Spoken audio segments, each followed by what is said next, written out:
Hi, everyone, and welcome to Sandra Cruz Unfiltered. My name is Sandra Cruz, and today I'm going to talk about the concept of control and perfectionism. Perfectionism and control are two things that are directly linked to trauma. When you think about it, the first thing that happens when we're being traumatized, we lose our sense of being in control because whatever happens against our will, or we don't see it coming, which means it was sprung on us. It was a surprise. We had the rug pulled out from underneath us. All of that catapults us out of the feeling of being in control of a situation, of our life, or ourselves. And so the biggest struggle we have as trauma survivors is regaining our natural sense of being in control. But at the same time, we don't realize that what we're lacking is this sense of feeling in control. And so we are mimicking it. That's where perfectionism is coming in. Everything has to be perfect. We have to be perfect. Our home has to be perfect. The food has to be perfect. Because once it's perfect, we'll be satisfied. But it's an illusion because we will never be satisfied because it's not about the perfection. It's about not being in control. And when you think about you're not feeling in control and you're mimicking control, that can lead to toxic behavior. Because when you need to be in control, to feel in control, you're actually blocking yourself, you're sabotaging your efforts, and you could become controlling and abusive towards other people. Because this need to be in control is growing and growing and growing. Because we feel we don't have any control. But in reality, if we didn't have trauma, if we didn't have to experience something so horrific that we lost our sense of being in control, we would naturally be in control. We would be content with who we are. We wouldn't see a failure as a tragedy. We wouldn't think that we had to be perfect to be liked, to be respected. So really, when we're on our trauma healing journey, the main focus should always be regaining our natural sense of being in control. And we achieve that by releasing everything that we're not. Because we only control when we don't feel we're in control. But if we're healed, we're automatically in control because we're standing in our power, we're standing in our courage and conviction. We are who we are and we like who we are. All of these are aspects of being in control of ourselves. So, what does it look like when we're trying to control? Let's say you don't like people to see when you're being triggered or when you're being upset. And a trigger, by definition, is something that cannot be controlled. That's why it's called a trigger, because it's happening when we don't expect it. And it comes on so fast and it shifts our mood. And sometimes we can't breathe. We stand there, we shake because we're so triggered. We're in an emotion that we cannot control at this very moment. So we're trying to keep it contained. We're trying to keep it locked up. But at the same time, it's not possible. And so if we wish we were invisible, if we wish people wouldn't see that we're struggling right now, if we wish that people wouldn't realize that we're having a moment, then we're trying to push down the trigger and control it, which hence will make it worse. Simply because a trigger cannot be contained. And B, we're trying too hard to contain it. We're trying to control it, to push it down. And that doesn't work. Or if it works, it's only temporary. Because once a trigger is in our face, you may be able to contain it for a little while, but it keeps on coming back because you're aware of it. So this is a very intense form of trying to be in control at all costs. And it may work for a little while, but at some point it's just going to backfire because the triggers are going to be too much, there's going to be too many, and you back yourself so much into a corner that you don't know where to go, where to turn. and then everything comes crashing down and you hit rock bottom. So how do we control the trigger? We don't. The best thing we can do when we're being triggered is if we need to be alone, remove ourselves from other people and then surrender. Surrender into the trigger, let it happen because the trigger is coming out to be released. So in order to release the trigger, we have to surrender to it. Because in essence, a trigger brings with it a huge amount of energy that has been stuck within us. And with the trigger, that energy is being catapulted out. So the best thing we can do is surrender into the trigger, breathe through it. Something we can do when we're being a trigger, breathing specifically, focusing on our breathing. What a lot of first responders do is, for example, a sequence breathing. So basically you breathe in while you count to 4, and then hold your breath while you count to 4. And then you breathe out while you count to 4, and then wait while you count to 4, and then repeat. And so you need to shift your focus away from the trigger, away from what you see, away from what you feel, and focus on your breathing. And this will help you to calm down. And with that, hopefully you release the energy of the trigger so that the trigger loses its grip on you, its power over you. Now, perfectionism is just as tricky as control because perfectionism comes from self-doubt. Perfectionism comes from not feeling good enough. Like perfectionism and people pleasing also fall in the same category. What if we want to make people happy and we only see people smile when we actually help them? Which moves in adult life in perfectionism and people pleasing because we think this is what we have to do to be liked. Others have the issue of thinking they're not beautiful enough because they were never told that they're pretty. And yes, men and women, we do need to hear this sometimes, especially as children. Whereas on the other hand, if we say, well, you have a weird haircut, well, can't you put on some makeup? Or why are you dressed like this? So this can all cause issues with perfectionism because we think we have to look better and be better in order to be liked. So with perfectionism, we may feel like we're not perfect because we are a little too overweight. We are not perfect because we feel ugly. We're not perfect because we haven't reached yet the goal we wanted to reach.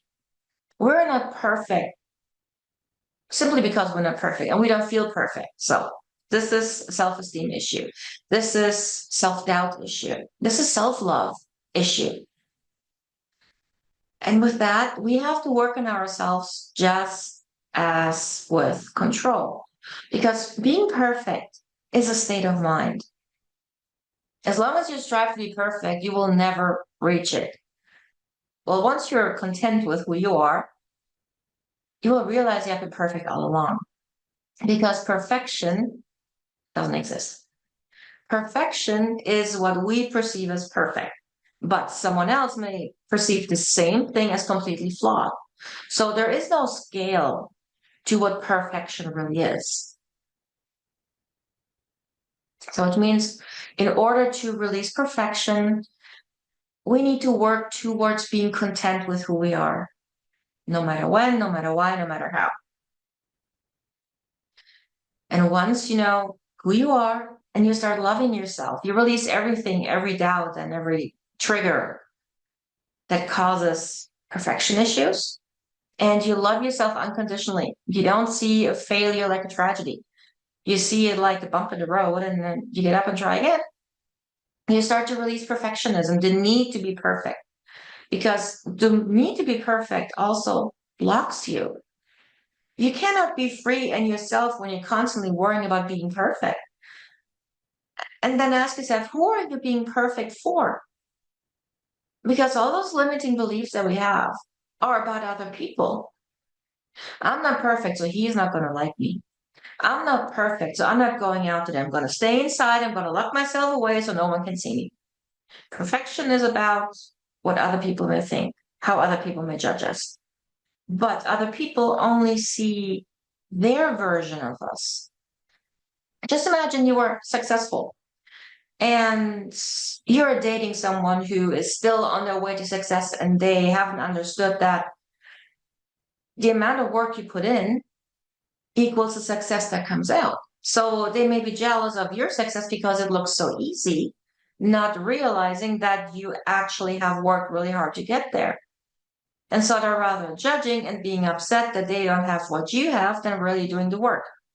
But at the same time, if you're not aware of that, this can grind away at you, and then you're starting to doubt yourself. And then your success is going down the drain because you're not in your zone, in your power anymore. So that's what I mean with perfectionism and other people, because other people can take your power away if you let them.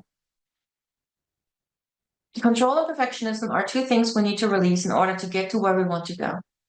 Who we want to be is beneath the fears, the doubts, the need for control, the need for perfection.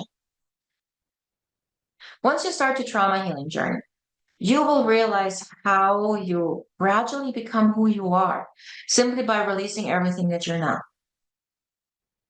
And this is so important and it's so valuable. It is going to help you so much in life to release everything you're not, everything you question and doubt. Release that because it's not yours. If it doesn't make sense, it's not yours. If you feel you need to do something in order to prove yourself to someone else, ask yourself why. Why am I doing this? What am I getting out of this? Well, and if it's that someone likes you, it's the wrong reason. Because whoever you're doing this for should like you for who you are and what you do already, and not expect more. So as you can see, perfectionism and control are actually keeping you from reaching your goals. It may temporarily seem like it's going to work, but in the long run, it won't. And so always keep in mind that surrender is nothing bad. Surrendering into success, surrendering into your future, surrendering into flow, that is all good and positive because this will help you along. If you can surrender into your triggers, if you can surrender into your dreams, you will move forward because then you're in the flow and you're going with the flow and you're not blocking yourself by doubting. So being in flow is the exact opposite of control and perfectionism. And it may be very terrifying for you, but it's okay. Be afraid and do it anyways. My question is, what's the worst thing that can happen? Literally, if you would give up control, give up the need to be perfect, and just once surrender, don't worry about it. Just try it for one day and see what happens. If you didn't do your makeup in the morning one day, if you didn't spend an hour trying to figure out what to wear so that people don't judge, and just wore whatever you liked, what's the worst thing that can happen? Someone who is always jealous of you is going to have a comment. So what? That is their problem because they only see their version of you. You want to instead of trying to hide yourself, dress up and try something new. Go for it. And if someone is jealous about your appearance because you really took care of yourself, it's their problem because they feel imperfect. Not realizing that perfection is not real. So focus on what you want and not what everybody else expects of you. And you will see if you continue doing that, the wrong people will fall out of your life and the right people will come in. Because that's the other thing in perfectionism and control. If you feel you need to be perfect to be liked by your friends, they're not your friends. If you feel you need to help them, to be kind and be always there for them when they don't really have time for you, they're not your friends. So why try so hard? Perfectionism and control are two things that will keep you stuck where you are. So if you're one of those people who try to be in control at all times because it's the only thing that's working for you, or if you feel you have to be perfect, that everything has to be perfect, you're striving for perfection, think about the why. Why are you doing this? What's the reason? What are you getting out of this? And then the first thing that may come up is anxiety because you're thinking about, oh my God, what if I'm not perfect? What if I'm not perfect? That's a fear, that's a trigger. So then follow this trigger and try and figure it out. But the best thing you can do for yourself is release the need to control and be perfect. And you will see how your life will change if you take the risk, take the challenge, and surrender into flow. Let life just happen and see roads opening up. Thank you so much for watching this video. I do hope you enjoyed the subject. I find the subject of the need to be in control and being perfect very interesting because the root causes are so deep within us. And sometimes it takes so long to really release them. But once we do release them, the whole world changes. If you would like to start working on your trauma, your triggers, understanding your limiting beliefs a little more and how to work on them, please feel free to reach out. I offer many different modalities, including trauma healing, intuitive coaching, ancestral and past life healing through the Akashic records, of course, tarot reading and other divination. And everything I offer is to help you release everything that is holding you back from living life as your true authentic self. So if you're interested to know more, please look below this video. I will leave my link to book a free consultation.